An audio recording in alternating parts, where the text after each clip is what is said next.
kita akan bersama-sama belajar satu topik relevansi persepuluhan dan persembahan buah sulung di gereja masa kini. Beshem ha'af ben Firuah Kodesh ha Elohim Echad. Di dalam nama Bapa dan Putra dan Roh Kudus Allah yang Esa. Amin. Kita bersama-sama belajar relevansi persepuluhan dan persembahan buah sulung di gereja masa kini. Hukum Taurat itu perlu diketahui bukan cuma 10, biasanya kita banyak salah kaprah menganggap hukum Taurat itu cuma 10. Padahal hukum Taurat itu ada 613 perintah. Jadi ada perintah yang susah, ada perintah yang gampang, ada perintah yang mendatangkan income termasuk persepuluhan dan buah sulung.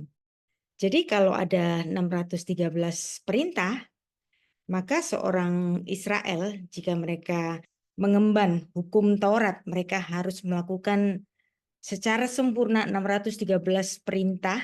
Kalau ada satu saja salah, dia akan bersalah kepada semuanya.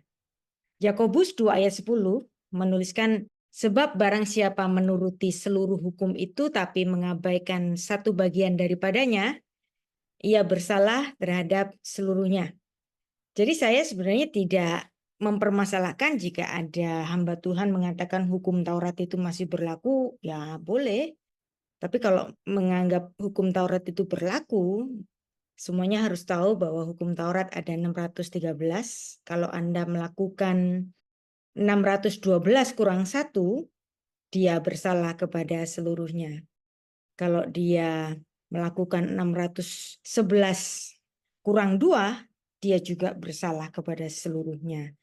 Melaksanakan hukum Taurat harus secara sempurna, seluruhnya 613 perintah ini yang harus dipahami ya. Jadi kalau ada pendeta berani berkhotbah bahwa hukum Taurat masih berlaku, ya nggak apa-apa, ya kan? Tapi harus diketahui bahwa hukum Taurat ada 613 diperinci dan harus dilaksanakan secara sempurna.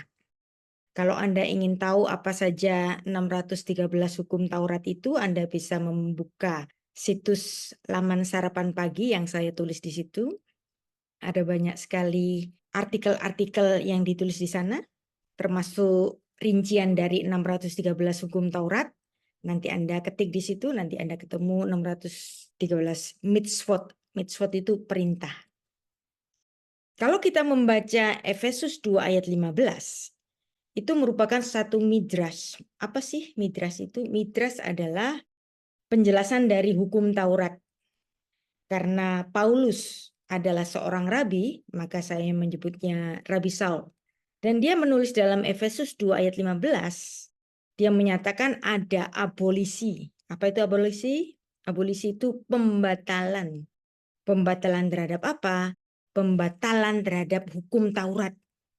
Nah, mungkin banyak di antara kita itu nggak kebayang, mana mungkin hukum Taurat itu bisa dianggap batal. Nggak mungkin itu. Mungkinkah hukum Taurat itu batal? Nah, kalau kita mempercayai Yesus Kristus adalah Allah yang inkarnasi, bahwa dia yang membuat hukum itu sendiri, nah kalau yang membuat hukum, bisakah dia membatalkannya? Bisa nggak? Bisa. Misalnya kalau di Indonesia itu badan legislatif itu adalah DPR. DPR bisa memproduksi suatu undang-undang, DPR juga bisa membatalkan suatu undang-undang. Kalau Allah, sang empunya langit dan bumi, sang raja semesta, dia adalah sang pembuat hukum, hukum Taurat itu. Bolehkah dia mengabolisinya? Bisa nggak? Bisa. Kalau manusia memang nggak bisa membatalkan hukumnya Tuhan. Tapi Tuhan sendiri bisa membatalkan hukumnya sendiri. Dan itu ditulis oleh Rasul Paulus Efesus 2 ayat 15. Jadi kalau Anda tanya saya, Purita, apakah hukum Taurat itu masih berlaku apa enggak? Saya mengajukan Efesus 2 ayat 15 bahwa hukum Taurat itu sudah batal. Nah, kalau sudah batal, kita biasanya nggak kebayang, mana mungkin. Tapi itulah yang ditulis dalam Efesus 2 ayat 15 bahwa kematian Kristus itulah yang membatalkan hukum Taurat. Kita baca pelan-pelan. Perhatikan, Anda bacanya harus pelan-pelan.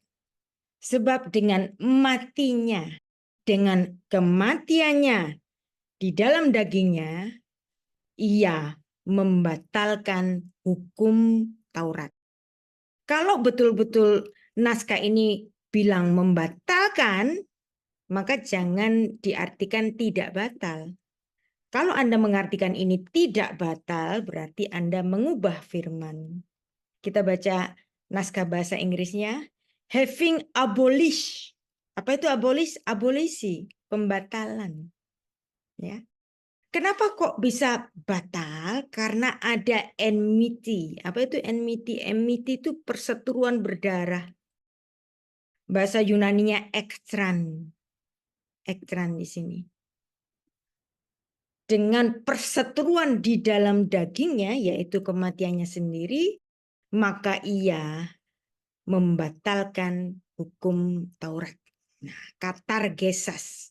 Katargesas dalam bahasa Yunani ini betul-betul artinya nullifying, batal. Jadi kalau batal, jangan ada orang yang berani mengatakan ini tidak batal. Berarti kalau dia mengatakan ini bukan pembatalan Taurat, dia mengubah isi firman. Kita harus membaca Alkitab sesuai yang tertulis apa adanya, nggak boleh diubah. Ayat ini menulis hukum Taurat batal. Nah, kata batal dalam bahasa Ibrani itu sama, BTL, batal. Karena kata batal itu berasal dari bahasa Arab dan kemudian diserap ke dalam bahasa Indonesia. Bahasa Arab dan bahasa Ibrani itu serumpun, maka batal. Di sini ada BTL, ya. Nah, bacanya ini befatlo, di dalam pembatalan olehnya, darinya, dengan suatu perseteruan berdarah di dalam dagingnya. Untuk apa? Pada Taurat. Jadi Taurat itu batal karena ada perseteruan berdarah di dalam dagingnya, yaitu kematiannya sendiri. Dengan demikian, hukum Taurat batal. Betul-betul batal. Jangan ada orang berani-berani mengubah ayat ini menjadi tidak batal. Karena betul-betul ayat ini bilang batal. Kemudian orang bertanya, orang Kristen. Pendeta pun banyak yang menolak itu, bahwa itu batal. Kemudian mereka mengajukan suatu argumentasi. Kalau hukum Taurat itu batal, apakah kita sekarang nggak punya hukum? Nah, satu lagi mereka mengatakan, kalau hukum Taurat itu batal, hukum Taurat kan itu ada jangan mencuri, jangan berzinah, jangan membunuh, dan lain-lain.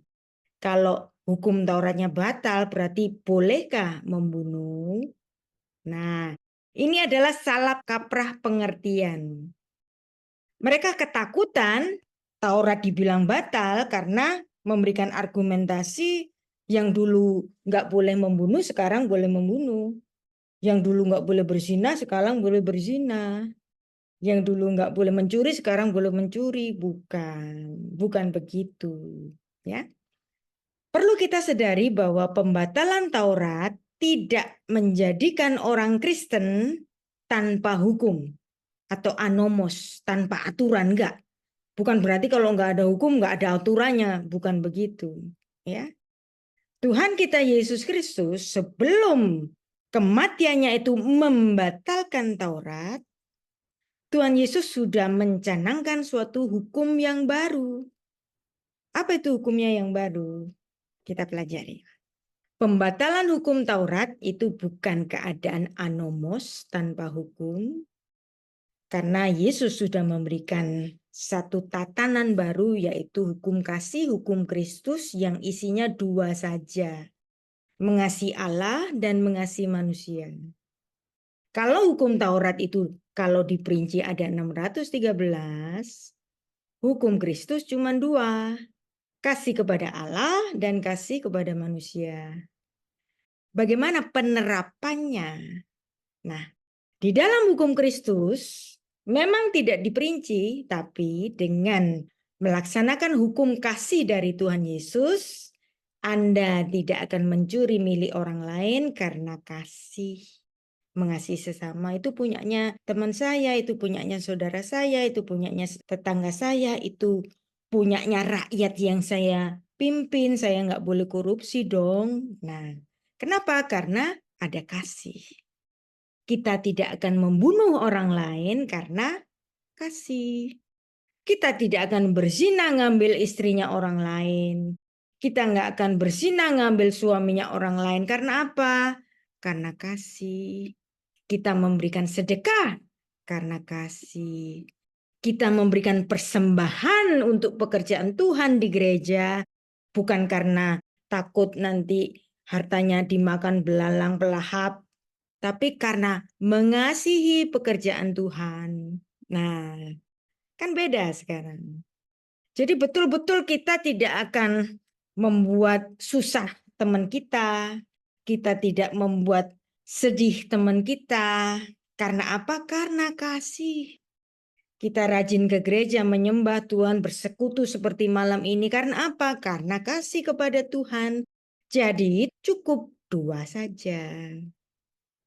Jadi jangan takut dikatakan bahwa hukum Taurat itu batal, bukan berarti keadaan tanpa hukum, tapi kita memiliki hukum yang masuk kepada esensinya. Kita nggak usah pakai dibilangin jangan gini, jangan gitu.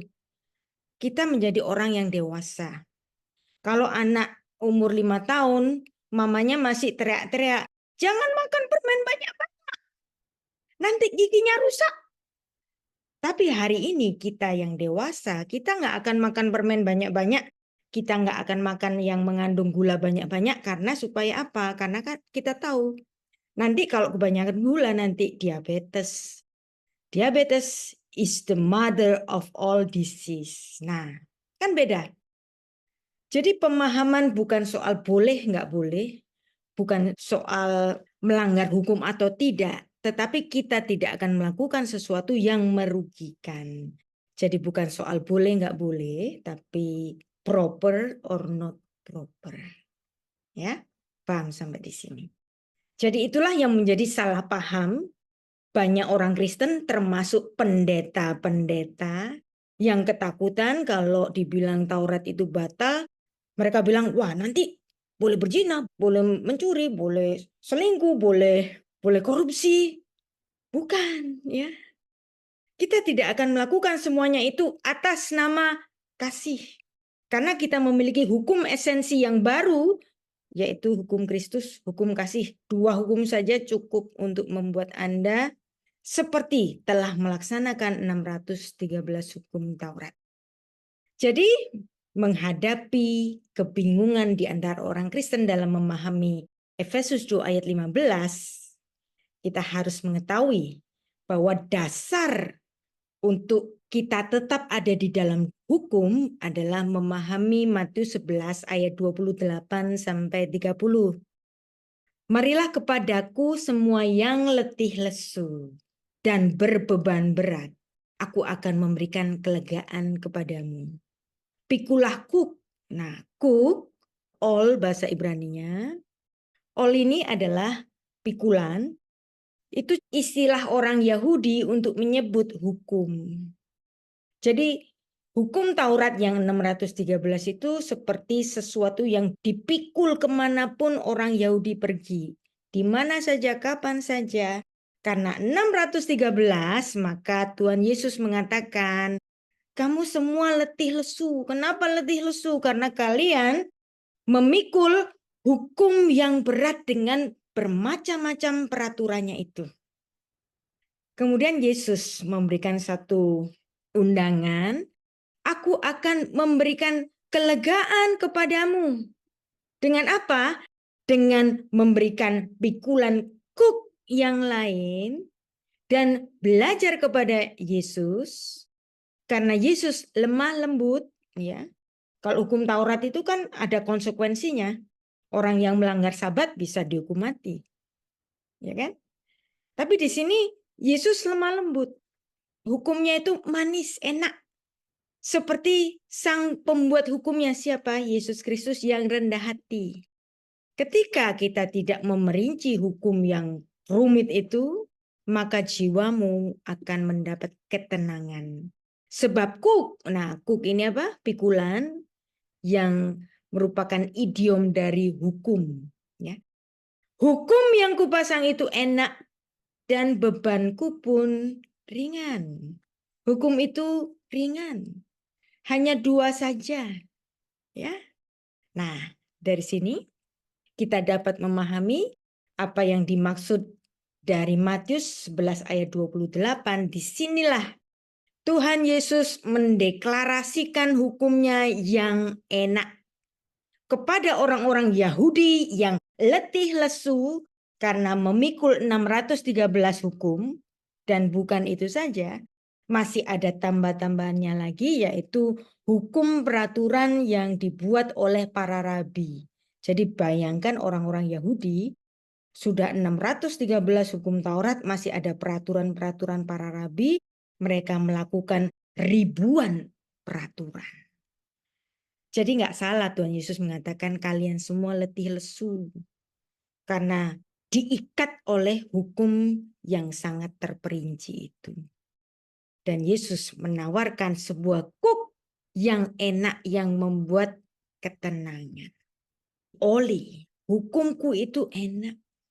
Sebab kuk yang kupasang itu enak. Uli ini maksudnya kuk aku.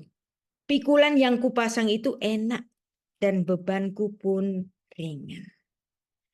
Tadi kita sudah membaca Yakobus 1 ayat 10 bahwa hukum itu harus dilaksanakan secara sempurna. Melanggar satu hukum, melanggar satu mitzvah, melanggar semuanya. Jadi kalau ada 613 harus 613. Nggak boleh 612, nggak boleh 610, nggak boleh 500 apalagi. Harus secara sempurna 613. Sedangkan hukum Kristus itu cuma 2. Nah, hukum inilah hukum bagi kita yang enak dari sang pembuat hukum yang sangat rendah hati. Sama di sini juga begitu. Hukum Kristus cuma 2, tapi kalau Anda melanggar satu, sama dengan melanggar semuanya. Anda boleh banyak melakukan charity, Anda boleh banyak memberikan sumbangan kepada gereja. Tapi ketika Anda mengabaikan hukum kasih, Anda mengabaikan tetangga Anda yang kelaparan, Anda tahu ada orang meminta tolong kepada Anda dan Anda mempunyai dan Anda tidak bantu, ketika Anda tidak melaksanakan hukum Kristus yang cuma 2 ini sama. Melanggar satu mitzvah, Anda melanggar seluruhnya. Nggak peduli Anda itu rajin ke gereja, rajin pelayanan, tapi kalau Anda tidak mengasihi sesama manusia, Anda bersalah kepada semuanya. Nah, hukum kasih itu diperincikan dalam Matius 22 ayat 30-40. Anda tahu, Anda pasti tahu ayatnya. Orang Kristen pasti tahu isi ayat ini. Tuhan Yesus menjawab kepadanya, kasihlah Tuhan Allahmu dengan segenap hatimu, dengan segenap jiwamu, dengan segenap akal budimu. Itulah hukum yang terutama dan yang pertama. Ya. Dan hukum yang kedua yang sama dengan itu adalah kasihlah sesamamu manusia seperti dirimu sendiri. Pada kedua hukum ini tergantung seluruh hukum Taurat. Nah, ini sudah mengandung sari dari 613 hukum dan kitab para nabi. Hama aser bahasa Ibraninya untuk persepuluhan. Persepuluhan adalah salah satu perintah di dalam hukum Taurat. Yang tadi saya bilang batal. Efesus 2 ayat 15. Tapi bukan berarti kalau kita memandang begini lantas kita diperhadapkan pada boleh nggak boleh, hitam putih enggak. Kita mempelajari persepuluhan yang menurut hukum Taurat ini kita memahami secara praktikal dan filosofisnya untuk memiliki sikap dan respon yang benar. Jadi pelajaran kita malam ini bukannya saya mengharamkan persepuluhan, ya. Persepuluhan boleh tetap dilaksanakan, tetapi persepuluhan bukan suatu hukum yang mengikat lagi bagi orang Kristen. Karena orang Kristen tidak diikat oleh hukum Taurat. Orang Kristen diikat oleh hukum Kristus. Jadi seandainya ada gereja yang masih melaksanakan persepuluhan, nggak usah diharamkan. Istilahnya boleh kita pakai, tetapi tentang kewajibannya bukan suatu kewajiban seperti hukum Taurat yang mengikat itu. Anda tetap boleh memberikan persepuluhan karena Anda mengasihi pekerjaan Tuhan. Itu saja ya. Nah, jadi di sini kita belajar satu filsafat mengenai memberikan sesuatu atau memberkati pekerjaan Tuhan supaya gereja tetap dapat berlangsung pelayanannya.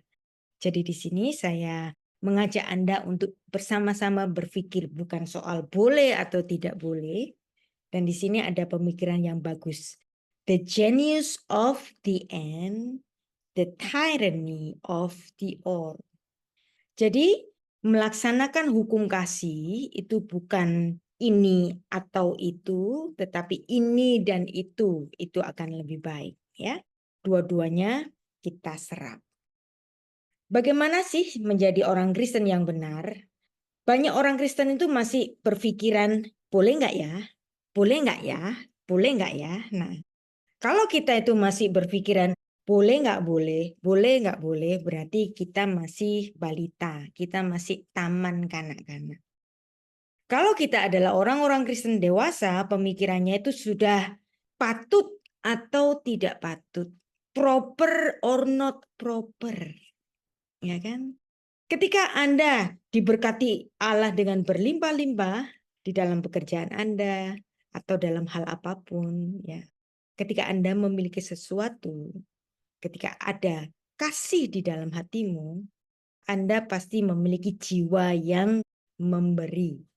Generosity adalah perwujudan dari kasih. Maka sebagai seorang Kristen, bukan soal boleh atau nggak boleh persepuluhan atau nggak boleh persepuluhan, tapi proper or not proper. Jadi di sini masih banyak orang itu stres rohani. Ada juga orang yang ditakut-takuti juga oleh beberapa hamba Tuhan. Kalau kamu nggak bayar persepuluhan nanti kamu usahamu bangkrut. Ditakut-takuti. Nah, ketakutan semacam itu adalah jenis dari orang yang masih tingkat rohaniannya itu belum tinggi, belum dewasa. Kalau dia dewasa, seperti orang dewasa, bukan soal boleh atau enggak boleh. Pisau nggak boleh dipegang oleh anak umur 3 tahun atau 5 tahun. Karena dia belum tahu fungsinya, ya kan? Tetapi ketika anak kita itu sudah berumur 15, 17, dia pegang pisau, maka ibunya akan tahu, oh dia mau ngupas mangga, dia mau ngupas buah apel. Dia tahu, ibunya sudah tahu, anaknya sudah boleh pegang pisau. Tapi waktu umur 3 tahun nggak boleh pegang pisau. Jadi di sini bukan soal boleh atau tidak boleh, tapi proper or not proper.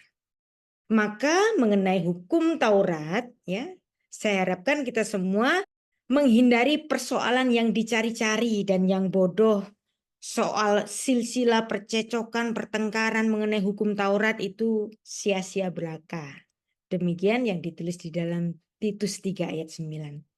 Orang Kristen itu sering lupa bahwa matinya Kristus di kayu salib itu artinya penggenapan hukum Taurat yang membuat Taurat itu selesai dan juga batal.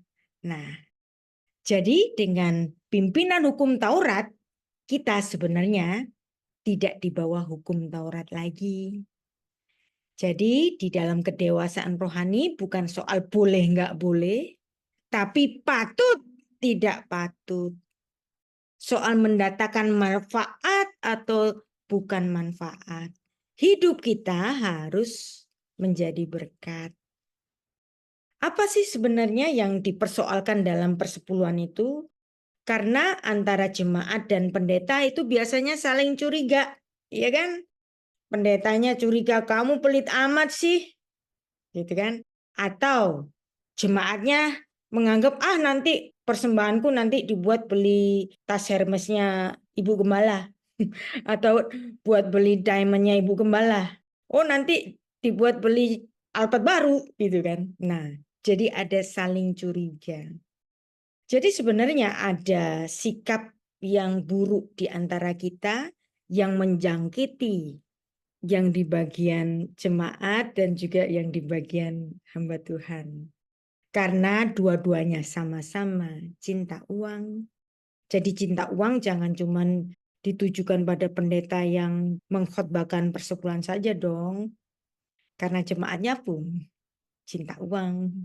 Apa yang ditulis dalam 1 Timotius 6 ayat 10? Karena akar segala kejahatan ialah cinta uang, sebab oleh memburu uanglah beberapa orang telah menyimpang dari iman dan menyiksa dirinya dengan berbagai-bagai duka. Nah, tentu saja kita nggak tutup mata juga. Dengan adanya banyak sekali cabang-cabang gereja, dengan adanya gereja yang dibuat seperti entertainment yang saya sebut sebagai churchtainment. Untuk apa sih? Kadang-kadang memang gereja itu menjadi industri, sudah menjadi industri entertainment dan whatever ya. Dan itu sudah sesuatu yang menyimpang. Maka kita harus melihat ibadah kita menjadi ibadah yang proper. 1 Timotius 6 ayat 6-8, memang ibadah itu kalau disertai rasa cukup memberi keuntungan besar. Sebab kita tidak membawa sesuatu apapun di dalam dunia dan kita pun tidak dapat membawa apa-apa keluar. Asal ada makanan dan pakaian cukuplah. Nah, 1 Korintus 13 ayat 4. Kita harus mengingat sifat-sifat kasih. Yang pertama kasih itu sabar. Yang kedua kasih itu murah hati.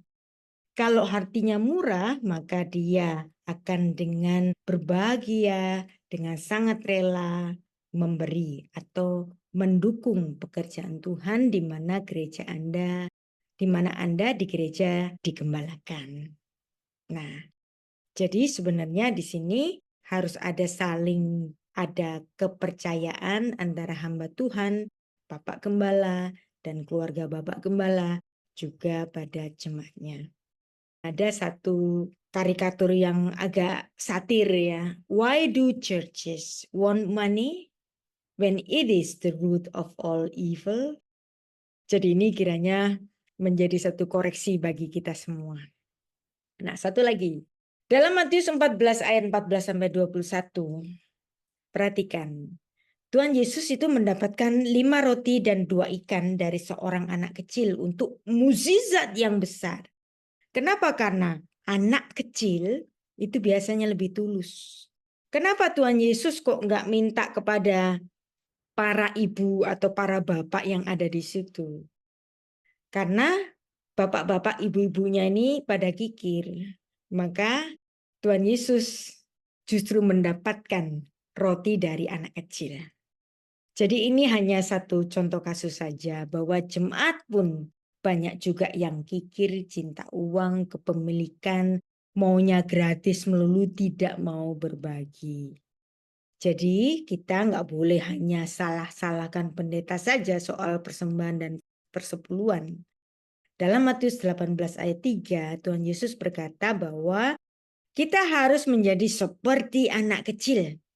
Jika ingin masuk ke dalam kerajaan Allah, seperti anak kecil, memberikan segala sesuatu yang dia miliki saat itu, semuanya untuk Tuhan, untuk kebaikan, berkat bagi orang-orang di sekelilingnya. Nah, sekarang kita belajar tentang etimologi. Apa itu etimologi? Istilah. Kita mempelajari istilah persepuluhan dan mitzvot hukum Taurat tentang persepuluhan.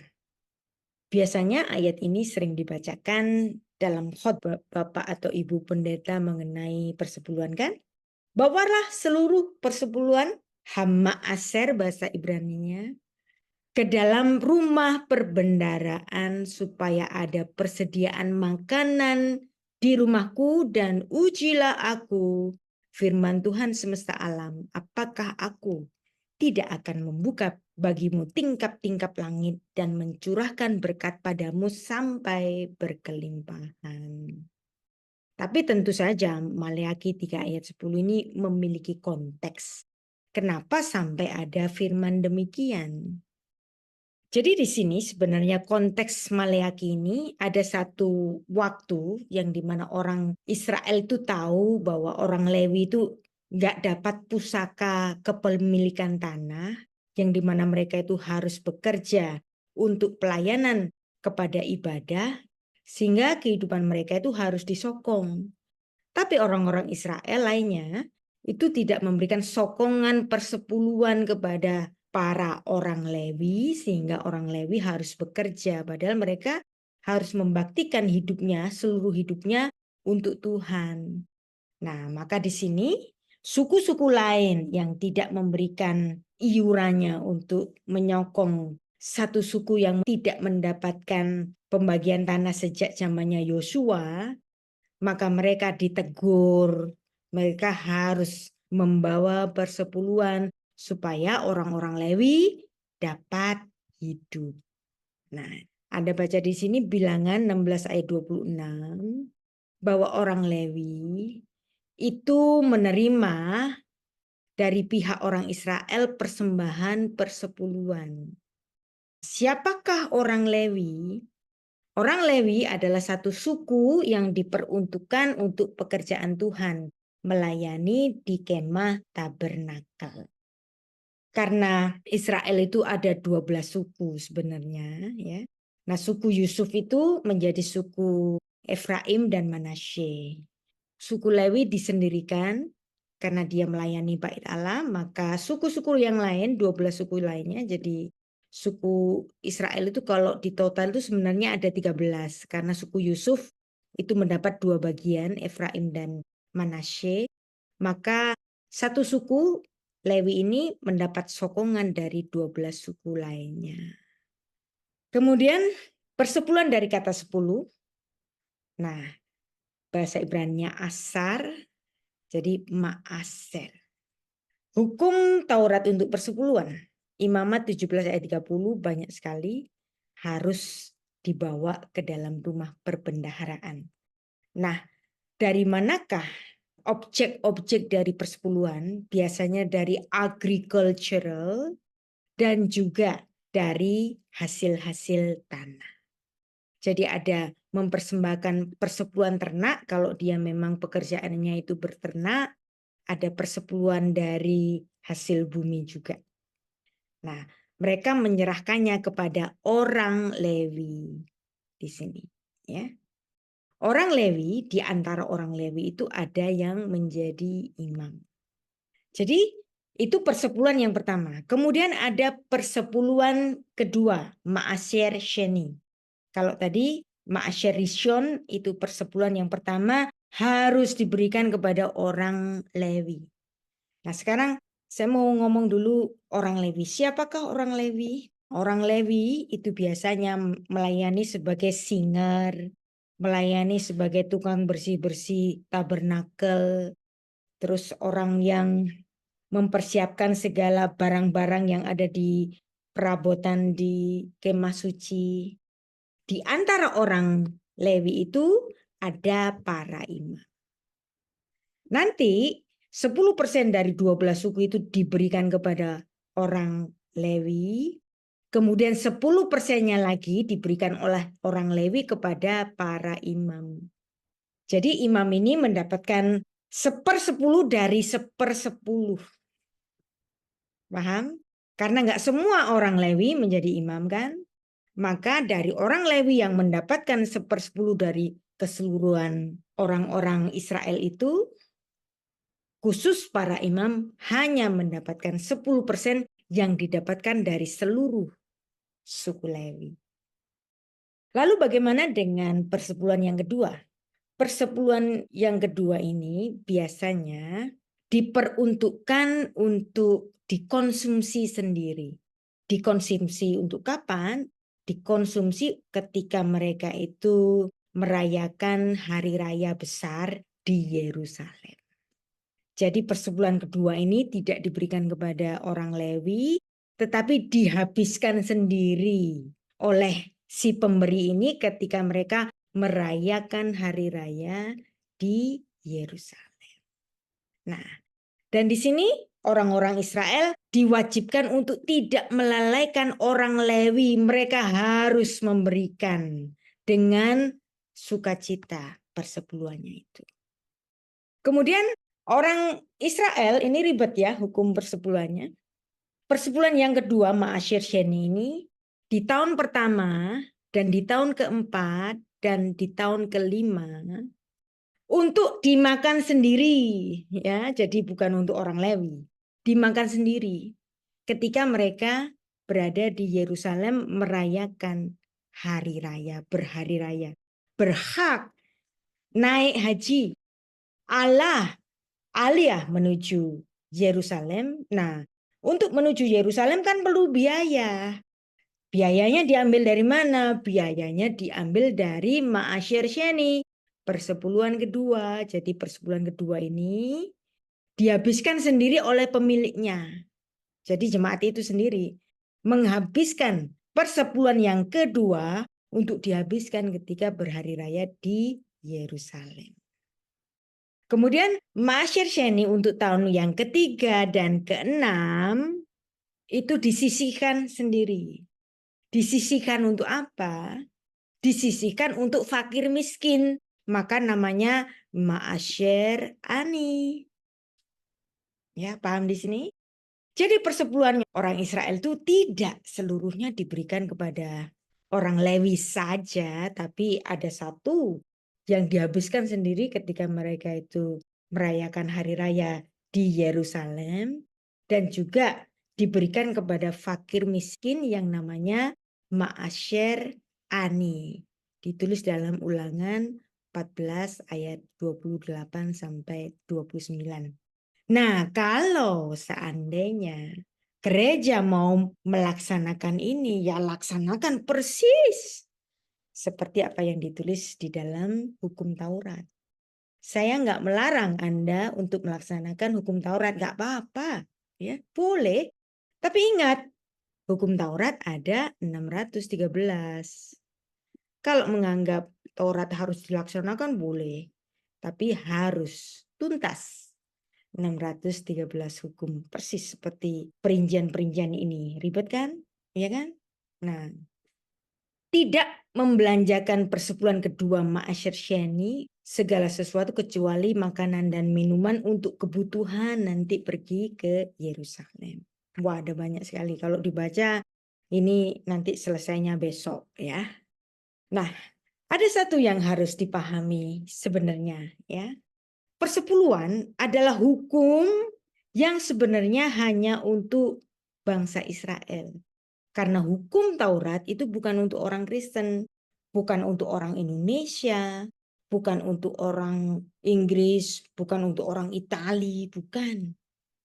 Persepuluhan itu hanya untuk bangsa Israel. Nah, mungkin Anda heran, wah Bu Rita ngajarin yang aneh-aneh nih. Ini pun ada dasarnya, ya. Persepuluhan itu hanya untuk bangsa Israel, Gentile, ya, orang-orang kafir, orang-orang non-Yahudi. Nggak boleh bawa persepuluhan karena sesuatu yang disentuh oleh orang kafir yang bukan Yahudi, buat orang Yahudi itu nggak proper. Karena bangsa Israel adalah bangsa yang melaksanakan Taurat. Taurat itu disampaikan kepada bangsa Israel. Perhatikan di sini Imamat 7 ayat 34. Taurat diberikan kepada bangsa Israel, tidak diberikan kepada bangsa Mesir, tidak diberikan kepada bangsa Yunani, tapi khusus bangsa Israel. Bilangan 18 ayat 26 juga menuliskan bahwa persepuluhan ini diberikan dari milik pusaka, hasil bumi dari orang-orang Israel itu untuk dipersembahkan kembali untuk menyokong kehidupan orang-orang Lewi. Tapi kita sering juga dengarkan bahwa orang Kristen itu adalah Israel secara rohani. Nah, tapi kalau Israel itu secara rohani, ya orang Kristen itu adalah orang Kristen rohani, tapi kenapa kemudian persembahannya maunya duit, nggak mau yang rohani, ya kan? Kalau Kristennya adalah Israel rohani, duitnya harus rohani juga dong. Tapi kan Bapak Pendeta nggak ngomong begitu, gitu kan? Nah, jadi kita harus konsisten. Seandainya kita itu betul-betul mau melaksanakan Taurat. Nah, jadi kembali lagi, seperti yang sudah kita pelajari semuanya, bahwa mempelajari firman itu bukan soal boleh atau nggak boleh, tetapi soal proper or not proper. Soal patut dan tidak patut. Ya kan?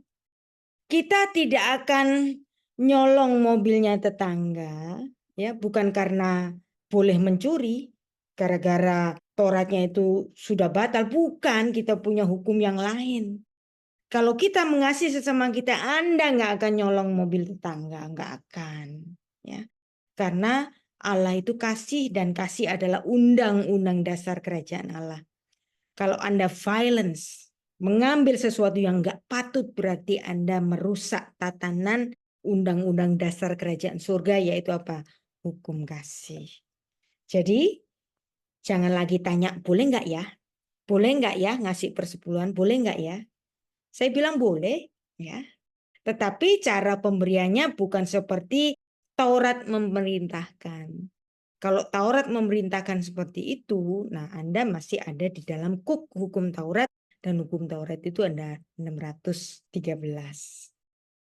Kapan mulai persepuluhan di Israel? Kapan mulainya? Kapan? Apakah sejak zaman Musa? Enggak.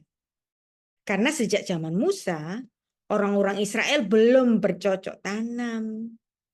Orang-orang Israel baru bercocok tanam ketika memasuki tanah perjanjian yang dipimpin oleh Yosua, ya. Jadi hukum Taurat dan perincian-perinciannya itu baru secara resmi dan sempurna itu bisa dilaksanakan ketika orang Israel menginjak tanah perjanjian. Ulangan 12 ayat 1. Inilah ketetapan dan peraturan yang harus kamu lakukan dengan setia di negeri yang diberikan Tuhan Allah nenek moyangmu kepadamu untuk memilikinya selama kamu hidup di muka bumi. Kemudian langsung saya baca ayat 6. Kesanalah harus kamu bawa korban bakaran dan korban sembelihanmu, persembahan persepuluhanmu, persembahan khususmu, korban nazarmu, korban sukarela, anak-anak sulung lembu, sapi, kambing, dombamu. Nah, jadi persepuluhan jelas baru diberikan ketika orang Israel menginjak tanah perjanjian. Jadi sama juga hari ini, persepuluhan hanya bisa diberikan di Israel, tapi karena Israel itu bait Allahnya sudah runtuh, orang Judaism sendiri pun hari ini tidak dapat memberikan persepuluhannya. Dan objek persepuluhan di Israel adalah, ya, objeknya gandum, jelai, hasil-hasil agriculture, anggur, pohon ara, pohon delima, pohon zaitun, pohon korma. Dan ini adalah objek persepuluhan di Israel.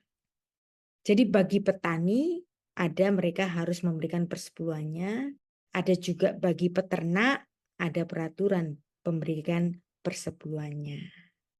Tapi kemudian setelah mereka itu dibuang ke Babel, ada rabi-rabi tertentu yang menambah-nambahkan peraturan-peraturan baru, yaitu persepuluhan-persepuluhan yang lain. Persepuluhannya tadi itu apa? Gandum jelai, pohon anggur, pohon ara, pohon delima, zaitun, korma, dan juga hasil ternak. Ya, jelas di sini. Tapi kemudian ada rabi yang kemudian menambahkan persepuluhan jenis-jenis persepuluhan bumbu-bumbu dapur. Yaitu apa? Selasi, adas manis, dan jintan. Ini enggak ditulis di kitab Torah. Ini adalah peraturan tambahan. Inilah yang kemudian dikritik oleh Yesus. Celakalah kamu, hai orang-orang ahli Taurat, orang-orang Farisi, hai kamu orang-orang munafik. Sebab persepuluhan tambah-tambahan, ya, yang bukan persepuluhan yang ditulis di dalam Ulangan 8 ayat 8, dan juga ketentuan-ketentuan yang ditulis dalam Imamat 27 ayat 32. Tapi ini adalah tambah-tambahan, yaitu persepuluhan selasih, adas manis dan jintan. Ini tambah-tambahan yang boten-boten ditambahkan. Tapi kemudian orang-orang Farisi ini mengabaikan yang terpenting di dalam hukum Taurat, yaitu apa? Keadilan, belas kasih, dan kesetiaan. Ingat tadi, hukum Taurat ada 613. Mereka menambahkan persepuluhan dengan selasih, adas manis, dan jintan. Tapi mereka kemudian melupakan belas kasihan dan kesetiaan. Mereka menjadi orang-orang yang sombong, melupakan kasih. Dan di sini Tuhan Yesus mengutuki orang-orang yang demikian. Bumbu-bumbu dapur sedemikian ini nggak diatur di Taurat, tapi ditambahkan jadi persepuluhan yang boten-boten seperti ini. Inilah yang dikritik oleh Yesus. Jadi kalau ada Bapak Pendeta memberikan ayat Matius 23 ayat 23 untuk sebagai legitimasi kepada orang Kristen untuk membayar persepuluhan, ini nggak mengena. Karena ini bukan suruhan Tuhan Yesus yang menyuruh membayar persepuluhan, tapi ini adalah kritik Tuhan Yesus kepada para Farisi dan ahli-ahli Taurat, yang mana mereka itu lebih memperinci peraturan yang boten-boten daripada belas kasihan dan kesetiaan. Jadi Matius 23 ayat 23 ini bukan ketentuan perjanjian baru bagi jemaat untuk membayar persepuluhan. Karena ini adalah kritik kemarahan Yesus kepada orang-orang Farisi yang menambah-nambahkan jenis-jenis persepuluhan yang boten-boten. Ya. Jadi kalau ini dikhotbahkan sebagai legitimasi supaya jemaat memberikan persepuluhan, ini nggak kena mengena. Ya, tapi sekali lagi Anda jangan salah paham, saya bukannya melarang atau anti persepuluhan, bukan ya. Tapi kalau ini dijadikan sebagai legitimasi, ini nggak tepat. Atau Lukas 11 ayat 42 ini nggak tepat juga. Jadi Matius 23 ayat 23 juga Lukas 11 ayat 42 ini adalah persepuluhan bumbu-bumbu dapur yang ditambahkan, yang nggak ada di Taurat. Persepuluhan yang boten-boten dan Tuhan Yesus marah. Bukannya nyuruh, marah. Ya. Nah, jadi jelas bahwa Yesus tidak menyinggung tentang hukum persepuluhan yang sesuai dengan hukum Musa, tapi Yesus sedang menyorot persepuluhan tambah-tambahan di luar Taurat. Dan Tuhan Yesus marah di situ. Lalu bagaimana dengan profesi lain? Misalnya tukang kayu. Yesus Kristus kan tukang kayu, bapaknya Yusuf kan juga tukang kayu. Nah, kepada tukang kayu, perhatikan, Taurat tidak menuntut bayaran persepuluhan dari profesi ini, selain petani dan peternak. Nah, sekarang pertanyaannya, apakah seorang Judaism masa gini, ya, orang yang beragama Yahudi hari ini, itu masih diwajibkan membayar persepuluhan? Mereka juga nggak bisa kok membayar persepuluhan. Kenapa? Alasannya simpel. Karena ketiadaan bait Allah. Dan yang ngomong ini adalah seorang rabi. Beliau adalah sahabat saya, namanya Rabi Yaakov Baruk. Saya kutipkan satu podcast supaya kita semua dapat mendengarnya. Yang kedua nih sekarang, kalau kita tidak mengenal Yudaisme dengan baik, yang akan timbul adalah salah kaprah. Ya, Atau krisis identitas. Nah, sekarang kita ngomong Iya. mengenai ini ini lumayan tegang nih bagian yang sini. Ketika terjadi salah kaprah, maka kemudian banyak orang yang sebetulnya Kristen tapi rindu untuk melaksanakan sebagian ibadah Yahudi. Kita ambil contoh salah satu lah ya, persepuluhan. Ini bagaimana nih, Pastor? Ini Rabi. suatu hal yang sebenarnya sangat lucu kalau dibilang ini mau melakukan suatu hal yang keyahudian, Karena orang Yahudi sendiri sudah 2000 tahun tidak melakukan persepuluhan. Berapa lama? 2000 tahun. 20 tahun tidak melakukan persepuluhan. Persepuluhan Karena yang diperintahkan di Taurat. ya. Karena alasannya ringan, tidak ada bait Allah di Yerusalem. Oh. Dan perintah untuk membawa persepuluhan atau maaser itu hanya untuk petani dan peternak Yahudi yang tinggal di tanah Israel. Kenapa begitu? Karena untuk memberi makan orang Lewi harus dari Holy Land gitu. Dari tanah mereka Suci, sendiri, tanah suci. tanah Di luar Israel. itu tidak bisa. Jadi kita bisa bilang bahwa persepuluhan itu adalah sistem pajak. Pajak teokrasi ditetapkan Tuhan bagi orang Yahudi yang ada di tanah Israel.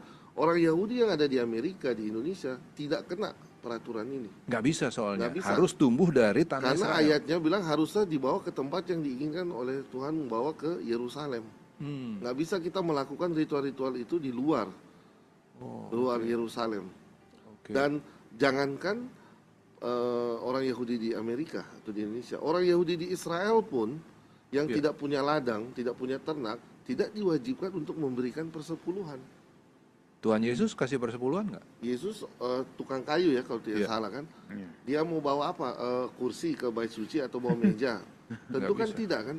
Iya. Petrus orang nelayan, ikan bukan objek persepuluhan, hanya ada hasil ladang itu hanya ada 7 yang bisa dibawa itu seperti jelai, selasi dan lain-lain Jinten. itu. Jintan itu dikembangkan oleh orang Farisi. Sebenarnya yang lebih dari itu yang harus dibawa itu oat misalnya kan. Ya. Lalu harus dibawa itu hasil buah-buahan. Ya. Buah-buah seperti kurma, buah seperti persimon atau Ya. delima, something like that. Ya. Dan juga hasil ternak itu seperti kambing, sapi itu dibawa untuk dikonsumsi sendiri oleh yang punya. Jadi gimana tuh? Jadi misalnya ternak dibawa ke Yerusalem. Ya, itu persepuluhan yang menyangkut objek ternak itu ma'asyer sheni, Iya. ma'asyer kedua. Iya. Itu dibawa untuk dimakan, dikonsumsi di Yerusalem. Iya. Satu keluarga itu. Yang menyerahkan itu yang memakan. Iya, yang menyerahkan dia serahkan, dia makan sendiri. Jadi di bukan situ. dikasih untuk Lewi atau untuk Dia aktivis. makan di situ. Dia yang makan sendiri. Dan dengan catatan ini yang suka dipakai oleh orang-orang yang terlalu jauh fanatik dalam hal persepuluhan. Mereka selalu meyakini bahwa persepuluhan itu bisa diuangkan. Padahal tidak pernah ada perintah dalam Torah itu memberi persepuluhan dalam bentuk uang. Oh. Satu-satunya yang bisa diuangkan itu kalau you tinggal jauh dari Yerusalem, Iya. misalnya di Galilea atau di Haifa, lalu tidak mungkin you bawa 3 ekor lembu, Iya. bawa-bawa terus itu ke Yerusalem sangat jauh, you bisa jual. Iya. 3 lembu itu jual di Haifa, lalu sampai di Yerusalem, uangnya itu tebus lagi beli. Dipakai untuk membeli Lagi 3 membeli lembu, ternak, ya. itu yang dibawa. Kemudian untuk dipakai buat apa itu? dimakan. Dimakan Dimakan satu oleh keluarga si bersama-sama. pemberi itu Iya. sendiri. Karena itu ma'asyer sheni. Yang Rishon udah ada yang buat Lewi. Oh. Yang setiap tahun. Rishon Oke. kan itu tiap per 3 tahun, per 2 tahun kedua, keempat, keenam. Dan itu siklusnya semita, tiap per 7 tahun siklusnya. Lalu ma'asyer ketiga, persepuluhan ketiga itu persepuluhan orang miskin, ma'asyer ani. Hanya tahun ke-3 dan ke-6, 1, 3, 6, tahun ganjil. Bukan tiap bulan. Loh, tahun ganjil. Tahun. Dan siklusnya dalam 7 tahun Shemitah, tahun ke-7 tidak boleh ada persepuluhan. Tidak boleh disentuh ladang, tidak boleh ternak disentuh, itu tahun Syabat. Jadi sebetulnya persepuluhan dalam konsep Yahudi itu bukanlah suatu pemusatan kekayaan.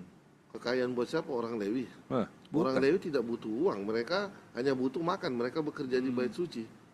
Mereka tidak butuh untuk menumpuk kekayaan di dalam bait suci karena mereka kan imam. Nah, perlu diketahui Lewi dan Kohen ini berbeda. Kohen itu apa sih? Imam, Ya, Lewi itu bukan imam, ya, pekerja, ya. pemusik yang bersih-bersih. Jadi orang Israel bawa perpuluhan itu 1/10 ke orang Lewi. Nanti orang Lewi bawa lagi persepuluhan itu ke imam, ke Kohen. Jadi imam itu menerima 0,1% dari orang Israel. Wow, 0,1%. 0,1% bukan 10%. Itu pun ada jeda-jedanya di mana tidak ada persepuluhan. Iya, kalau kita tidak ada ya tidak. Ya, sehingga tidak ada pemusatan Jadi kekayaan beda antara betul-betul. Lewi dan imam. Lewi itu kalau saya cuma ambil contoh aja ya.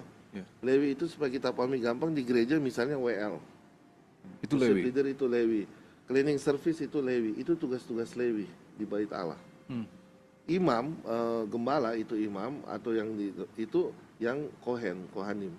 Jadi kalau misalnya, buat contoh-contoh aja ya, misalnya benar-benar mau diterapkan seperti di bait Allah, jemaat harus kasih ke WL sama ke cleaning service. Nanti mereka yang kasih 1/10 lagi Kepada gembalanya. kepada imam kalau mau itu konteks yang ada di Torah seperti itu. Kalau mau dilaksanakan, Ya, laksanakan dengan seperti prinsip itu.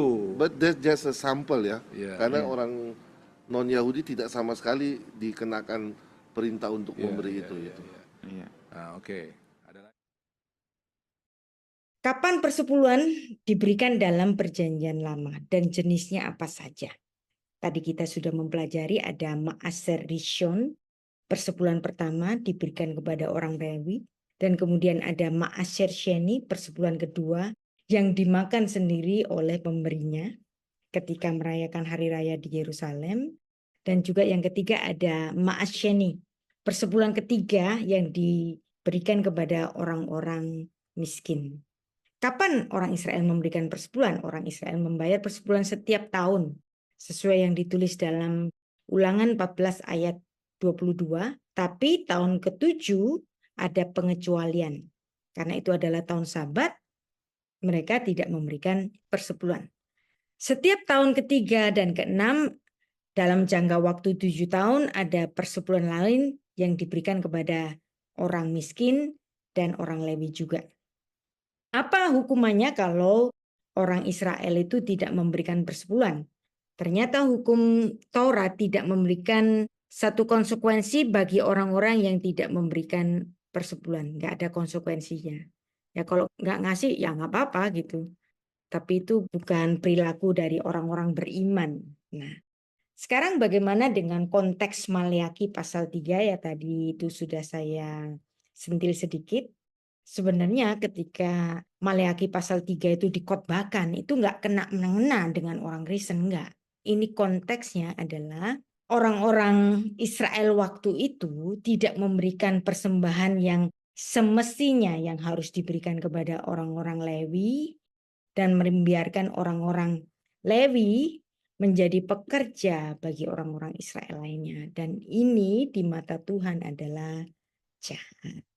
Nah, sebenarnya persepuluhan itu adalah milik orang Lewi, ya yang pertama. Persepuluhan kedua itu milik anggota keluarga kita sendiri. Kita menyisihkan 10%, tapi untuk keluarga kita sendiri ketika merayakan hari raya di Yerusalem. Dan juga persepuluhan ketiga adalah persepuluhan yang dipersembahkan kepada orang-orang miskin, anak-anak yatim. Jadi sebenarnya soal persembahan itu bukan soal boleh atau tidak boleh. Tadi saya bilang apa? Proper atau not proper. Patut tidak patut. Kalau kita mendapatkan banyak berkat, patutkah kamu diam saja ketika gereja itu memerlukan biaya untuk operasional? Patutkah demikian? Ya kita sebagai orang yang mengasihi Tuhan, kita patut memberikan persembahan. Orang Kristen harus tahu bahwa Alkitab Perjanjian Lama, golongan Lewi dan golongan imam itu berbeda.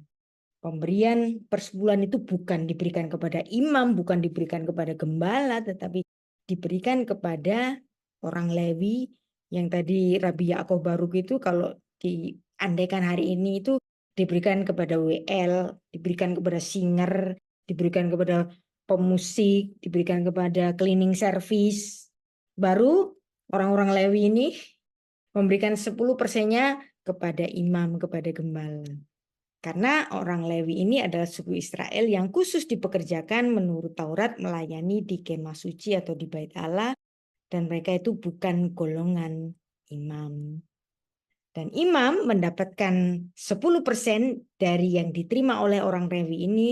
Yang artinya para imam hanya mendapatkan 1% dari persembahan umat Israel yang lainnya. Dan seandainya hari ini orang-orang Kristen memberikan persepuluhan, ya nggak apa-apa. Kita anggap itu sebagai persembahan khusus karena kita mengasihi pekerjaan Tuhan. Jadi inilah respon yang benar. Apa sih respon kita itu kalau memberikan persembahan di gereja? Yaitu azas keadilan. Kasih itu memberi, kasih itu peduli. Gereja perlu biaya operasional, kita mendukung pelayanan gereja.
Selamat pagi ya Yesusku.